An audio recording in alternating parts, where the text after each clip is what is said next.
চাওক কেনেকৈ চাই আছে ইমান শকত চাওকচোন মই জুম কৰি দিছোঁ ইমান শকত আজি ইমান বছৰে ধৰা পেলাব নোৱাৰা ঘটনা কিন্তু অগ্নিনাভ শিৱ বাবাৰ মন্দিৰে কিন্তু ধৰা পেলালে মানে ঘটনাৰ সাক্ষী হৈ ৰ'ল অগ্নিনাভ শিৱ বাবাৰ মন্দিৰ একমাত্ৰ শিখা বাইদেৱে মোক উদ্ধাৰ কৰিলে বুলিয়ে ক'ব লাগিব সকলোৱে কৈছে আপোনাৰ ভিনদেউৱে ONGCত চাকৰি কৰে নেকি মেইন টকা পইচা ধনী নহয় মেইন মাত্ৰ মানুহৰ মনৰ ধনী হ'ব লাগে আগতে ময়ো বিশ্বাস নকৰিছিলোঁ কাৰণ আজি 12 বছৰ আমাৰ ঘৰত এডাল সাপ বাস কৰি আছে 11 বছৰ হোৱা আগে আগে মই এটা ভিডিঅ' দিছিলোঁ বুলি আপোনালোকক কৈছোঁ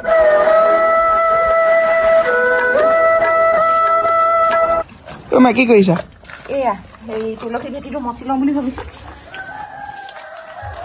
চাহখিনি থৈ আহিছিলোঁ নহয় খালা নাই খালো খালা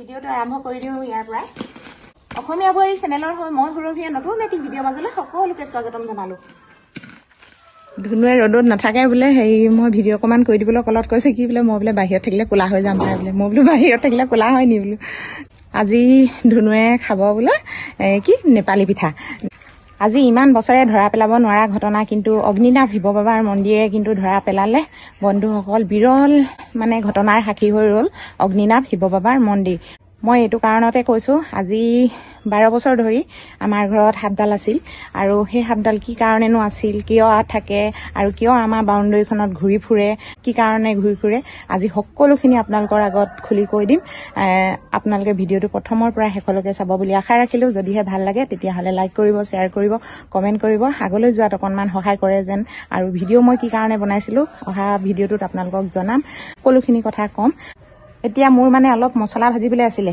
সেইদিনা মানে পাঁচফোৰণ নিদিলোঁ আচাৰখিনিত জলফাই আচাৰখিনিত এয়া ৰ'দত দি ৰাখিছোঁ ইয়াত মানে অকণমান মছলা ভাজি পিনে দিব লাগিব নহ'লে বেয়া হৈ যাব আচাৰখিনি সেইদিনা পাঁচফোৰণ দিবলৈ নাপালোঁ যে এতিয়া ধুনীয়াকৈ ভাজি দি লওঁ বলক যিকোনো আচাৰ বনালে আমি পাঁচফোৰণ ব্যৱহাৰ কৰিব লাগে আৰু খাবলৈ বহুত বেছি টেষ্টি লাগে দেই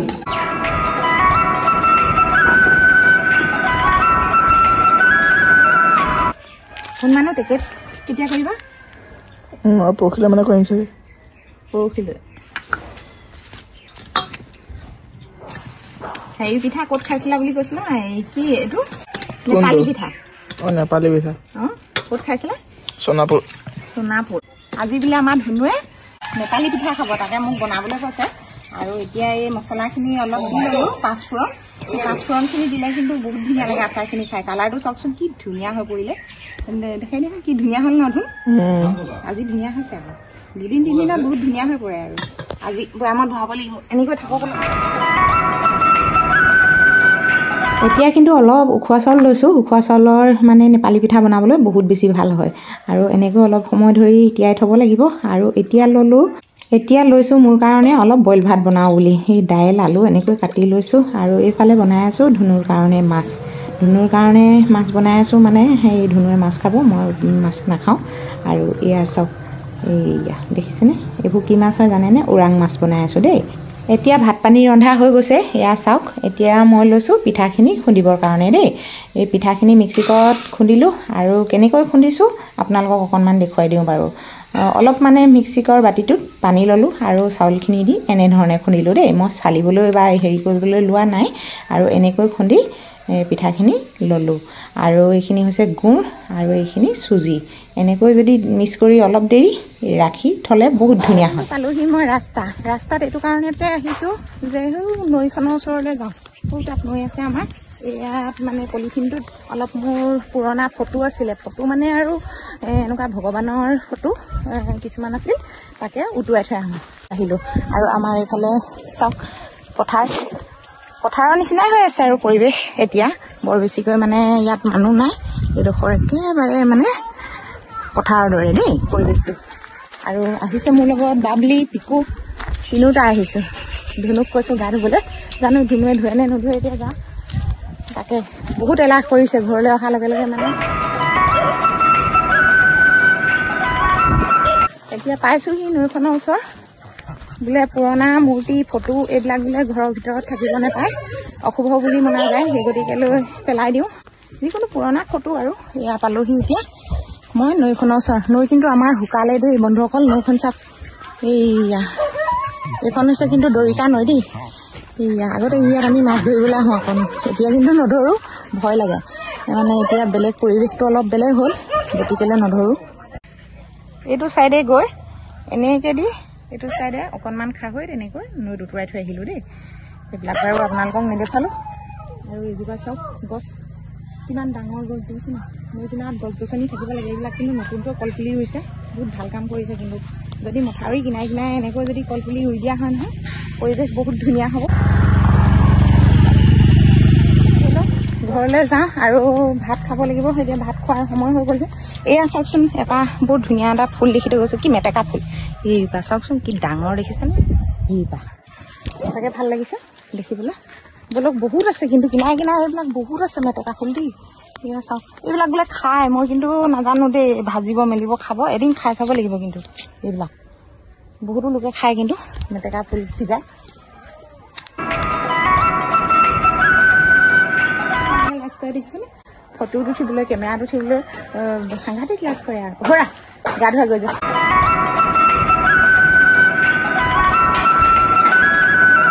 ভাত পানী বাৰু পিছত খাম, এতিয়া লৈছোঁ পিঠাকেইটা পুৰি লওঁ বুলি। পিঠা কেনেকৈ পুৰিছোঁ আপোনালোকে পদ্ধতিটো চাওক, কেনেকৈ নেপালী পিঠা বনায় একেবাৰে সহজতে আপোনালোকক দেখুৱাইছোঁ দেই। আপোনালোকে যদি বনায় তেতিয়াহ'লে কিন্তু বেলেগ এটা পদ্ধতিটো বনাব পাৰিব, বহুত পদ্ধতি আছে। কেকত ক্ৰীম লগোৱা মানে এটি পলিথিন লৈ মই এনেকৈ মানে বনাইছোঁ আৰু দেই। এতিয়া পিঠা বনোৱা হৈ গ'ল। এয়া চাওক নেপালী পিঠা, এনেকৈ বোলে বনায় নেপালী পিঠা, এনেকৈ গোল গোলকৈ বনায় আৰু। এতিয়া গোল হৈছে নে এতিয়া কি হৈছে আৰু দেই। ইয়াৰ লগত বোলে নাৰিকলৰ চাটনি দিয়ে, বৰ ধুনীয়া মচমচীয়া হৈ আছে। বাৰু দিয়ক চাহৰ লগত খাব লাগিব। আমাৰ ধুনুৱে বনাইছে দেই, বনাইছে আৰু বেলেগ পিঠা বনিলে দেখোন। মোক নেপালী পিঠা বনোৱা দেখি ধুনুকো বনাবলৈ লাগে। জেলেপি হৈ পৰিছে।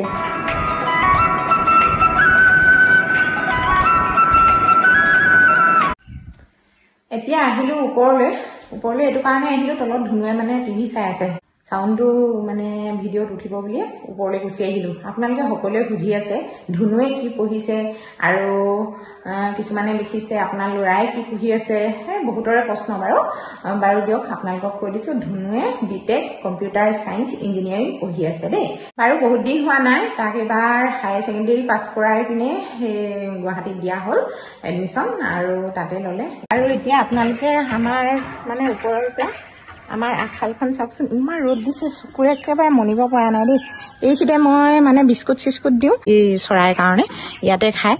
আৰু এইখিত মানে গোটেইখিনি লেতেৰা কৰি থৈছে সিহঁতি মানে। আৰু আমাৰ আগফালখন এইয়া দেখিছেনে, এনেকৈ আছে। আৰু আমাৰ আগফাল এইফালে হোৱা হৈছে গেট, এইফালে চোৱা চব আৰু গছ গছনি, চোৱাও গছ গছনি। আৰু পৰিৱেশটো অকণমান চাই দিয়ক বাৰু আমাৰ গাঁওখনৰ ওপৰৰ পৰা দেই। এয়া আমাৰ কাষৰ ঘৰ। আৰু এজনে এটা কমেণ্ট কৰিছিলে, কমেণ্টটো এনেকৈ কৰিছে, আপোনাৰ ভিনদেউৱে কি কৰে? মোৰ ভিনদেউৱে কি কৰে বুলি ক'লে মানে এতিয়া প্ৰশ্নটো মোৰ ওলোটা ওলটি লাগিছে। মোৰ হাজবেণ্ডে কৰে নে এতিয়া মোৰ ভিনদেউৰ কথা কৈছে, মই এতিয়া কেনেকৈ মানে উত্তৰ দিম, মানে দুমোজাত পৰিছোঁ। মোৰ ভিনদেউৱে কি কৰে বুলি ক'লে মানে এইটো বুজাব আৰু, মোৰ ভিনদেউৱে পৌৰসভাত জব কৰে।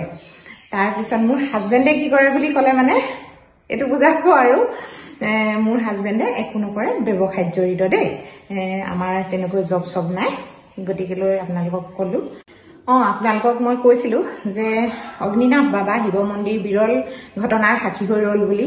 কি কাৰণে ক'লোঁ আপোনালোকে হয়তো বুজি পাইছে চাগে। সকলোখিনি ভিডিঅ' আপোনালোকে চাব, বহুতখিনি ভিডিঅ' দিয়া আছে। প্ৰথম ভিডিঅ' মই মোৰ সাপডালৰ বিষয় লৈ দিছিলোঁ, আজি 8 মাহ হৈ গ'ল ভিডিঅ'টো আপোনালোকলৈ আগবঢ়োৱা। বহুতো মানুহে চাইছে, 5,40,000 মানুহে চাইছে ভিডিঅ'টি, আৰু বহুতখিনি কমেণ্ট আহিছে, সেইটো বিষয় লৈ দিয়া আছে। আৰু আপোনালোকে ভিডিঅ'টো চাব, মোৰ চেনেলতে পাব। আৰু এটা ভিডিঅ' দিয়া আছে, সাপডাল ক'ত থাকে, এনেকুৱা ধৰণকে এটা ভিডিঅ' দিয়া আছে। সেই থকা ঠাইডোখৰো আপোনালোকক মই দেখুৱাই থৈছোঁ। আৰু আপোনালোকে বিশ্বাস যদি নকৰে বাবাক, তেতিয়াহ'লে কিন্তু ভিডিঅ'টো আপোনালোকে নাচাব, স্কিপ কৰিব। আৰু যদিহে বিশ্বাস কৰে তেতিয়াহ'লে মোৰ ভিডিঅ'খিনি চাব। কাৰণ আগতে ময়ো বিশ্বাস নকৰিছিলোঁ, কাৰণ আজি 12 বছৰ আমাৰ ঘৰত এডাল সাপ বাস কৰি আছে। 11 বছৰ হোৱা আগে আগে মই এটা ভিডিঅ' দিছিলো বুলি আপোনালোকক কৈছো এতিয়াই। তাৰ পিছত এতিয়া 12 বছৰত ভৰি দিলে। গতিকে লৈ আপোনালোকক একমাত্ৰ শিখা বাইদেৱে মোক উদ্ধাৰ কৰিলে বুলিয়ে ক'ব লাগিব। এতিয়াহে বুজিব পাৰিছো যে সাপডাল আমাৰ চাৰিওফালে মানে আমাৰ বাৰীখনৰ চাৰিওফালে কি কাৰণে ঘূৰি ফুৰে। এজন লোকে মোক ক'লে, লোকজনৰ কথা বাৰু এতিয়া নকওঁ, অহাটো ভিডিঅ'ত আপোনালোকক ক'ম। বহুত বেছি দীঘলীয়া হ'ব ভিডিঅ'টি। সন্ধিয়া সময়ত দেখা পোৱা যায় আমাৰ গোটেই চাৰিওফালে মানে ঘূৰে ঘৰটো। সেই গতিকেলৈ মানে আমি ভাবিছো যে এতিয়া বাবাৰ যি শিৱলিংগ, সেই শিৱলিংগ ভাগিয়ে তেওঁ ৰখি থাকে, মানে এনেকুৱা ধৰণকে প্ৰমাণ পালো আমি। গতিকেলৈ আপোনালোকলৈ আগবঢ়ালো। আৰু এইখিনি কথা মই ক'ম বুলি ভাবিছিলো আপোনালোকৰ আগত। হয়তো বহুতে বিশ্বাস কৰে আৰু বিশ্বাস নকৰে, আৰু গতিকেলৈ আপোনালোকৰ আগত মই সকলোখিনি কথা শ্বেয়াৰ কৰিছোৱে। কিছুমানে মিছা বুলি ভাবিব পাৰে, কিন্তু মই সম্পূৰ্ণ মানে মহাদেৱৰ কসম খাই কৈছো যে এইবিলাক কথা কাহানিও মিছা হ'ব নোৱাৰে। সাংঘাতিক প্ৰমাণ পালো আমি দুয়োটাই। মোৰ মানুহজনেও বিশ্বাস নকৰিছিলে, মই আপোনালোকক সঁচা কথা কৈ দিছো। মোৰ মানুহজনেও কিন্তু প্ৰথম চোৱা বিশ্বাস নকৰিছিলে। আজি 3 বছৰ মানৰ আগৰ পৰাহে তেওঁ অলপ বিশ্বাস কৰিবলৈ ধৰিছে। কাৰণ তেওঁৰ লগত যিখিনি ঘটনা মানে ঘটি গৈছে বা যিখিনি হৈছে সেইখিনিত পৰিত্ৰাণ পাইছে, আৰু যিখিনিত তেওঁ মানিব লাগে সেইখিনি মানিছে, তেওঁ সেইখিনি শুদ্ধ হৈ গৈছে। মই অগ্নিনাভ বাবাৰ মন্দিৰলৈ যেতিয়া গৈছিলো সেইখিনি কথা মই সম্পূৰ্ণ তাত হৰাই হকুৰা দি মই ধুনীয়াকে সেইখিনি প্ৰমাণ পালো। যিখিনি কৰিবলৈ কৈছিলে বাইদেৱে সেইখিনি কাম মই কৰিলো, সেইখিনিও মোৰ গোটেইখিনি সফল হ'ল। মই সম্পূৰ্ণভাৱে প্ৰমাণ পাইহে আপোনালোকলৈ এইখিনি ভিডিঅ' মই আপলোড কৰিছো দেই। মই এনেই সৰু ল'ৰাৰ নিচিনা বা এনেই ল'ৰা ধেমালি নহয় এইবিলাক, কিন্তু আপোনালোকে কি ভাবে নাজানো, কিন্তু সঠিক কথা সঠিক প্ৰমাণ আপোনালোকলৈ আগবঢ়ালো। আপোনালোকে কি কয় কি নকয় সেইটো কিন্তু মই নাজানো। আৰু মোৰ যিখিনি শুদ্ধৰ মোৰ মনৰ যিখিনি আশা, মনৰ যিখিনি হেঁপাহ, সেইখিনি মই পূৰণ কৰিবলৈ এতিয়া বৰ্তমান আগবাঢ়িছো, আৰু সেইখিনি মই কৰিম। মন্দিৰ ভাগ সজা ঠাইও আপোনালোকৰ ভিডিঅ' এতিয়া আগবঢ়াই থৈছো, কোনডোখৰত সাজিম মই মন্দিৰ দি। মই ডিচেম্বৰতে আৰম্ভ কৰিম কাম, আৰু ধুনু আহিলক বুলি ক'লো। এতিয়া ধুনু পৰীক্ষা হ'ব, গতিকেলৈ মই অকণমান সময় ৰখি দিব লগা হ'ল, নহ'লে এতিয়াই মই মন্দিৰৰ কাম আৰম্ভ কৰিলোহেঁতেন। খাবলৈ পাওঁ নেপাওঁ সেইটো পিছৰ কথা, পইচা থাকক নাথাকক সেইটো পিছৰ কথা। আপোনালোকে হয়তো ভাবিব পাৰে মই বহুত এজনী ধনী মানুহ বুলি, কিন্তু মই সেনেকুৱা ধনী মানুহ নহয়। বহুতো লোকে মোক কমেণ্ট কৰিছিলে আগতে যে বোলে আপোনাৰ ভিনদেউৱে কি কৰে। সকলোৱে কৈছে আপোনাৰ ভিনদেউৱে ONGCত চাকৰি কৰে নেকি। বাৰু দিয়ক, ONGCত চাকৰি কৰিলেহে মানুহে কিবা ধনী হয় বুলি কয় নেকি? বাৰু এনেকে ধনী হ'ব নোৱাৰে নেকি? মানুহৰ মেইন টকা পইচা ধনী নহয়, মেইন মাত্ৰ মানুহৰ মনৰ ধনী হ'ব লাগে, গম পায়নে? মানুহৰ ধন টকা পইচানো কি, আজি আছে কাইলৈ নাই। পইচাহীন বস্তুটো হাতৰ মলি, আজি আপুনি পাব কাইলৈ আপোনাৰ কিবা এটা খৰচ হৈ যাব, সেই তেনেকুৱা নিচিনা বস্তু। আমাৰ ঘৰখন বা মই মোৰ হাজবেণ্ড আমি কিন্তু ইমান ধনী মানুহ নহয়, কাৰণ আমি সহজ সৰল এটা পৰিয়াল, আৰু খুব নিম্ন খাপৰে বুলি ক'ব লাগিব। বহুতখিনি মানে উচ্চ খাপৰ আমি নহয়। আৰু মোৰ মানুহজনেও সেই বিজনেছতে জড়িত। যি 2 পইচা পাওঁ সকলোখিনি ভগাই খোৱা নিচিনা হয়। আমাৰ 3খন ঘৰ চলিব লগা হয়। প্ৰথম হৈছে মোৰ নিজৰ ঘৰখন, দ্বিতীয় হৈছে মোৰ শহুমা দেউতাৰ ঘৰখন, তাৰপিছত আকৌ মোৰ যিখিনি কাম কৰা যিখিনি মানুহ আছে সেই মানুহখিনি, 3খন ঘৰ নহয় জানো। সেই গতিকেলৈ আমি বৰ বেছিকৈ তেনেকৈ লাভবিলাকে ভাঙিব নোৱাৰোঁ, টকা পইচা আমাৰ তেনেকৈ নাই। তথাপিতো আমি কিন্তু মনৰ খুব ধনী। আমি যিকোনো কাম কৰিবলৈ হ'লে মোৰ মানুহজনৰ লগতো মই গোটেইখিনি মানে আলোচনা কৰিহে কামখিনি কৰোঁ। আৰু দুয়োজনে আমি যিখিনি কৰিব লাগে, যেনেকৈ আগবাঢ়িছোঁ, যিমানখিনি পাইছোঁ চব সেই ভগৱানৰ কৃপাতে পাইছোঁ বুলিয়ে আমি ধৰি লৈছোঁ। আমাৰ কি আছিল কি নাই সেইখিনি আপোনালোকলৈ মই গোটেইখিনি আগবঢ়াম। আপোনালোকে সঁচা বুলি ভাবে নে মিছা বুলি ভাবে, মই কিন্তু প্ৰমাণ সহকাৰে আপোনালোকক দেখুৱাম। কিন্তু মোৰ গাঁওখনেও জানে যে মই কেনেকুৱা পৰিৱেশত আহি এই মাটি টুকুৰাত মানে আমি কেনেকৈ ঘৰ বনাইছিলোঁ, কেনেকৈ আছিলোঁ, সম্পূৰ্ণ মোৰ গাঁওখনে দেখিছে। আজি 12টা বছৰ হ'ল দেই। মানে আগতে মোক কিছুমানে হাঁহিও থৈছে যে কি এককাল পানীত হাঁহ পুহি খাবলৈ আহিলে এনেকে বুলি। এডোখৰত কিন্তু বানপানী হৈছিলে, আগতে বৰ বেছি ঘৰ নাছিলে, অকল আমাৰ ঘৰটো আৰু 3-4টা ঘৰ আছিলে এইখিনিত দেই। এতিয়াহে কিন্তু এই 12 বছৰতে ইমানখিনি মানুহ মানে আহি বহুত ডেভেলপ হৈ গ'লে এই জেগাডোখৰ।